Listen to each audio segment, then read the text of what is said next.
Hello and welcome to my record room in sunny Los Angeles. Today another video in my series featuring various records that I have picked up at record stores around the Los Angeles area.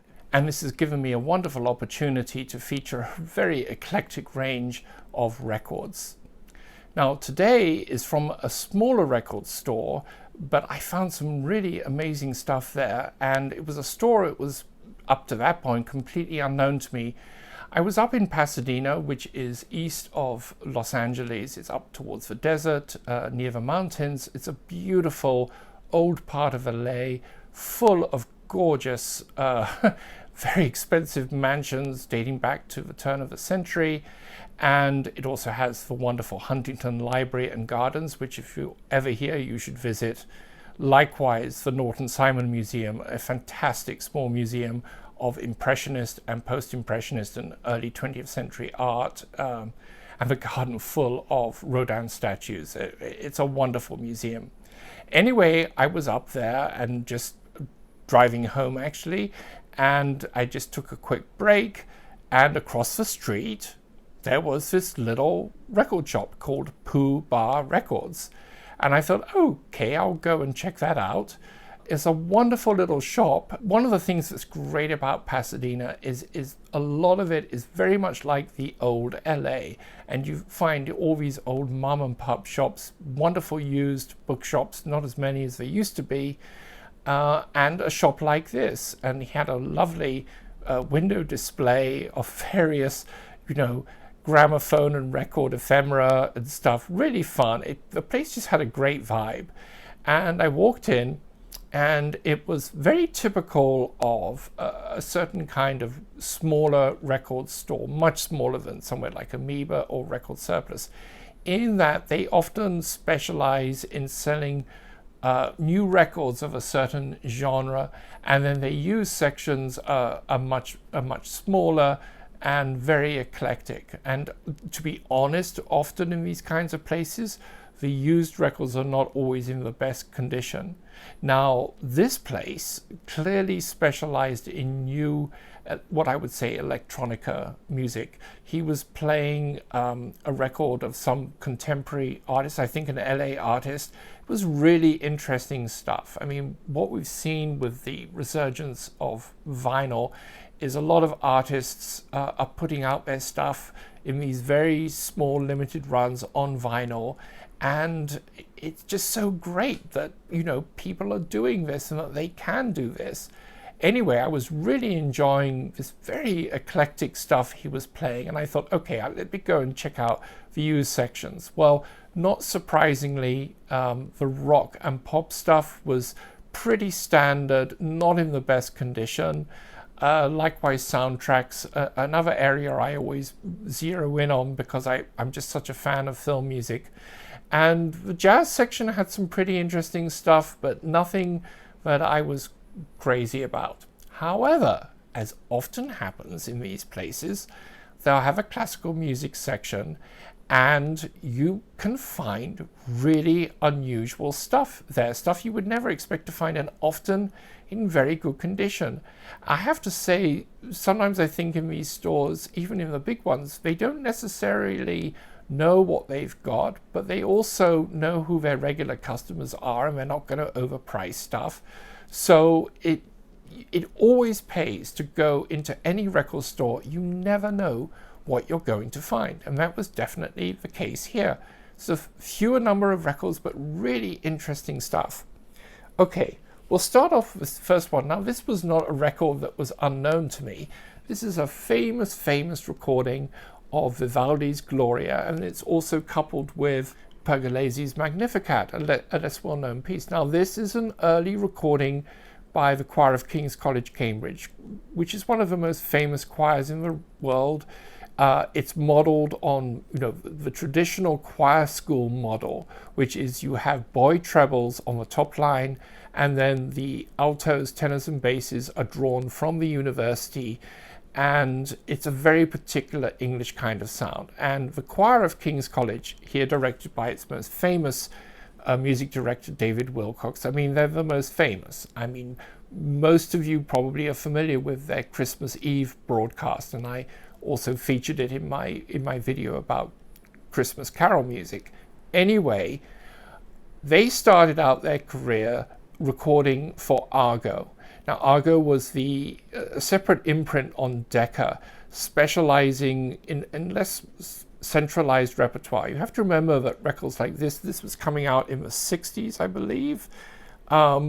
At that time, Baroque music, it wasn't as ubiquitous as it is today, and if it was performed by big orchestras, it was performed in a big style. But this was the beginning of a whole reassessment of how to perform Baroque music and earlier on instruments of the period with new performing editions, a completely different approach.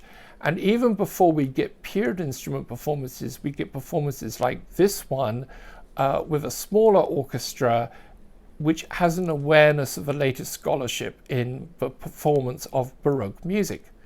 This is a lovely recording, and it's actually recorded in the Chapel of King's College, a very difficult space to record in. It has an enormous resonant acoustic. I mean, I actually had the great privilege when I was 13 to sing in King's College. My school, Winchester and King's, we were sister foundations, all founded by King Henry VI, and every 2 years we would do a combined evensong in one of our 3 chapels. And this occasion, when I was 13, I got to go and sing at King's. You can imagine, this was amazing. It was like 3 excellent choirs, King's of course being the very best, under the direction of David Wilcox. This was just before he left his post here, and I mean, it was just such an incredible experience. So I have great nostalgia for these records. Argo recorded all these early King's College choir recordings, as well as recordings by the choir of St. John's, and there's a whole big debate as to which choir is better. They have 2 very different kinds of sounds. I won't dive into that here, except to say this is just a lovely performance. And why I was so thrilled to find this is it's a first pressing. You can tell it's a first pressing because the Argo oval here is much larger than it is on the later pressings, and it's those later pressings which most of us are familiar. But the advantage to getting one of these early pressings is they're tube masters. They just have that extra magic in the sound, and I'm just thrilled to have this.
Then I found some more wonderful early music, Baroque music. Here is a recording of French Baroque music by the great François Couperin, and this is by one of the other early music ensembles which, you know, really was paving the way in terms of historically informed performance, period instrument performance practice. But you've got the wonderful recorder player Franz Bruggen, Jaap Schroeder, Baroque violinist, who went on to do the complete Mozart symphonies with Christopher Hogwood, and then Anna Baalsma, a great cellist, and the legendary Gustav Leonhardt on the harpsichord. And I actually heard Leonhardt play in recital in London probably when I was about 11 or 12. It was quite the concert with this huge harpsichord, which I think three manuals, which was kind of unusual. I mean, that thing was like a rocket ship. Not entirely authentic, you know, as people think of harpsichords today. I mean, he had it specially built, I believe, for touring, but it was incredible. And this is lovely. This is French Baroque music. Now, we're all familiar with Italian Baroque music, people like Vivaldi, German Baroque music, Bach, but French Baroque music is less familiar, and that is changing. Thing is, French Baroque music, it's a very different style of music, and it requires a very different style of performance. When I was playing a lot, playing recorders, and I also played viola da gamba, there's a lot of really superb French Baroque music written for the viola da gamba, which is like a 6-string cello, and you have to learn a whole different approach to ornamentation. That's how you actually add notes to the musical line. It's not written in the score, it's something you do as an improviser. And in French Baroque music, it's a whole different approach than you get in Italian and German music. And it also, just the way that you play this music is very different, and it's actually very hard. And I was lucky enough, while I was at Oxford, one of our professors was a gentleman with the splendid name Edward Higginbottom. He was actually the organist and director of music at New College, Oxford, which was one of the best choirs in Oxford. I used to go and hear them to evensong, and I occasionally did concerts with them. I had friends who were musicians there, and they always liked to have a gamba player. Anyway, but Higginbottom was a great specialist in French music, and, you know, I would go sometimes to hear him do organ recitals, and he just had that music in his bones, and he knew how to play it and give it just exactly the right lilt and emphasis, and it just came alive.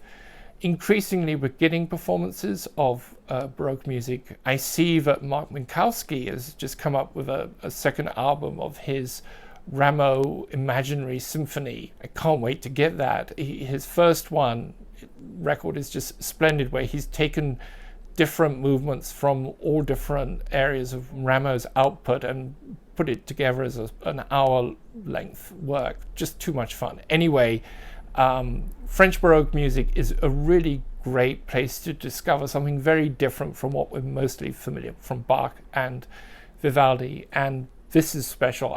Any recording with Anna Baalsma I will buy. He's just a superb musician, had his own group. I think I have somewhere his recording of the Brandenburg Concertos, which is one of my favorite. And when I was working as a producer for National Public Radio, we recorded him quite often. I did a series every year of called A Musical Offering of all period instrument performances we recorded around America and sometimes in England. Anyway, this was great. I can't wait to listen to this.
So the whole English period instrument performance scene, which just exploded in the late 70s, 80s. You had Christopher Hogwood, Academy of Ancient Music. You had Trevor Pinnock with the English Concert, and then you had this guy, John Elliott Gardner, who was recording at that time for Erato.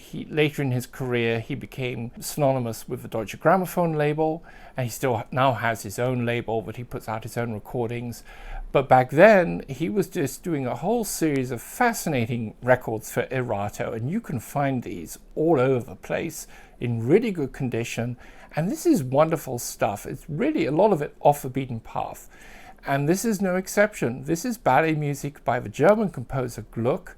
Gluck was most famous for his opera Orfeo et Eurydice, retelling of the Orpheus myth. You know, you have to remember that the most important early opera is by Monteverdi, Orfeo, and is about the Orfeo story. Anyway, Gluck's opera is very important too. That's the piece that most people know, but a lot of his other music is just not so well known.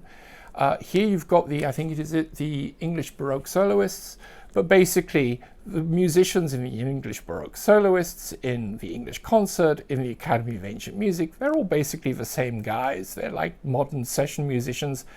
They just switched from one group to another, and so you get all the same people on these recordings. But what I love about these Erato records is it's such a wide range. I mean, just look here. We've got he did a lot of recordings of Purcell. He did a wonderful recording of King Arthur, but here you've got music for Queen Mary, referring to The Tempest, the Indian Queen. You've got Rameau, you've got Handel, Bach, of course, but then less well-known people like Campra. I mean, it's a huge group of records. I mean, my God, the recording companies were just recording so much of this music at that time. I mean, it was just so exciting. And you can find this readily in the used bins. I mean, it's just everywhere. This is just so much fun. Wonderful music, you just don't really know, but brought to life on period instruments in a really delightful way.